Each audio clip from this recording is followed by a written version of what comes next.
I was forced to pay $100,000 for an over-the-top for princess wedding the groom's parents demand. I don't think it's fair. Hey Reddit, when my fiancé and I got engaged, I thought we would plan something simple but elegant, something that reflected our tastes. Instead, it's turned into a full-blown battle with his parents, who are treating our wedding as if it's their personal royal gala. The problem? They expect me to foot the bill for their extravagant vision, and they won't take no for an answer. From the moment we announced our engagement, his mother, Linda, took over as if she were the event planner. She immediately started throwing out ideas about a grand ballroom, a designer gown, a 10-tier cake, and a guest list that seemed to include every person they had ever met. At first, I thought it was just excitement.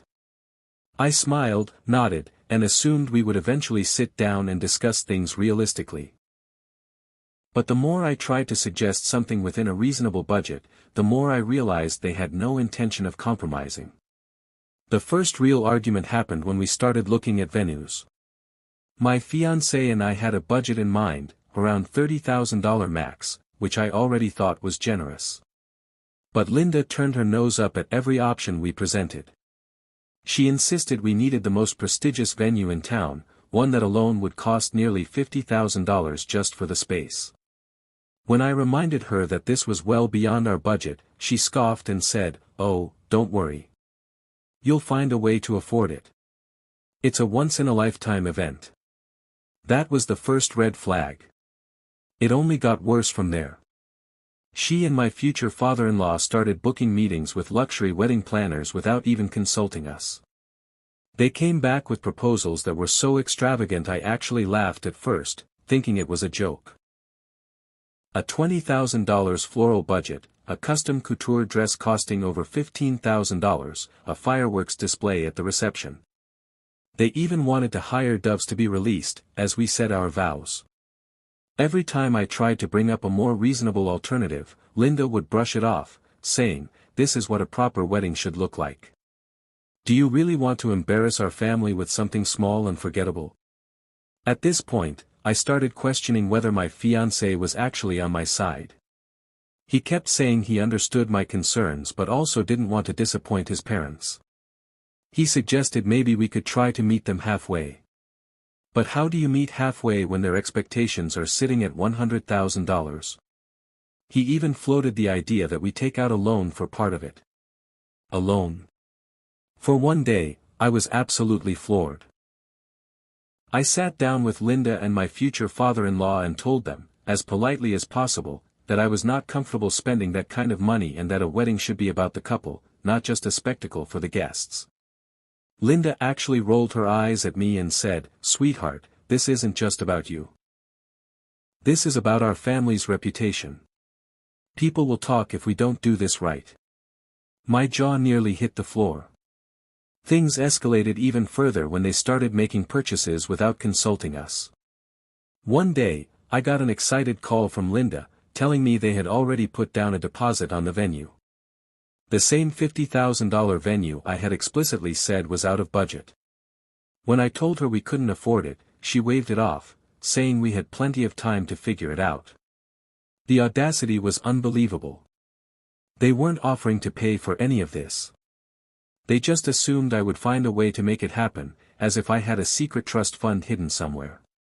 The final straw came when they handed me a spreadsheet detailing all their necessary expenses, none of which I had agreed to, and it totaled over $100,000. When I asked, "Who do you expect to pay for all of this?" they just stared at me blankly, as if it was obvious. I walked out of that meeting feeling completely defeated. My fiancé tried to console me, but I could tell he was hesitant to actually stand up to them. That's when I realized that this wasn't just about the wedding. This was a preview of what my entire future with him would look like. His parents dictating everything, expecting me to comply, and him standing off to the side, too afraid to upset them. That night, I told my fiancé that we needed to set boundaries, or there wouldn't be a wedding at all. I was not going to bankrupt myself to fulfill his parents' fantasy. He looked conflicted, like he was torn between me and them, which honestly hurt more than anything. Shouldn't my feelings come first? Shouldn't we be making these decisions together? I gave him an ultimatum. Either he backs me up and we set a firm budget together, or I was done. I expected him to immediately say, "Of course, I'm with you." But instead, he hesitated, and that hesitation told me everything I needed to know. Now, I'm sitting here wondering if I even want to go through with this wedding anymore. Because if he can't stand up to them now, what happens when they start interfering in our marriage? What happens when they try to control our future children, our finances, our home? If I cave now, am I setting myself up for a lifetime of being steamrolled?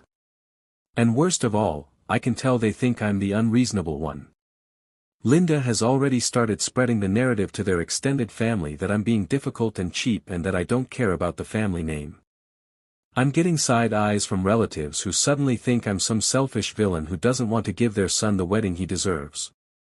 I feel like I'm standing on the edge of a cliff and I don't know what to do.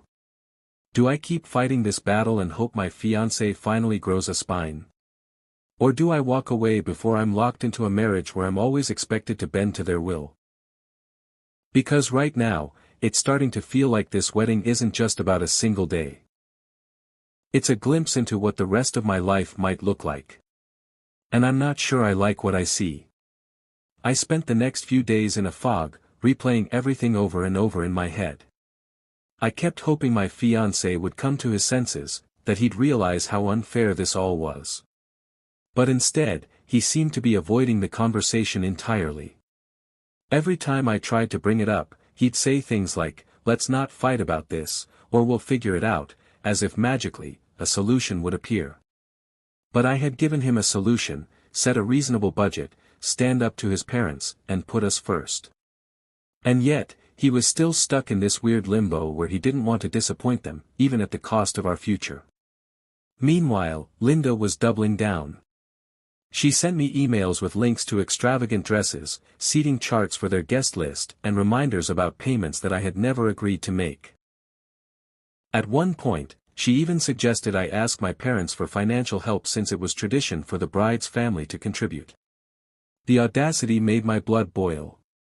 My parents weren't wealthy, and even if they were, I would never ask them to fund a wedding that wasn't even what I wanted. Then came the guilt tripping. My fiancé told me that his mother was so stressed and just wants everything to be perfect. He made it seem like I was the problem for not just going along with it. That's when I realized, he wasn't on my side. He was never going to be on my side.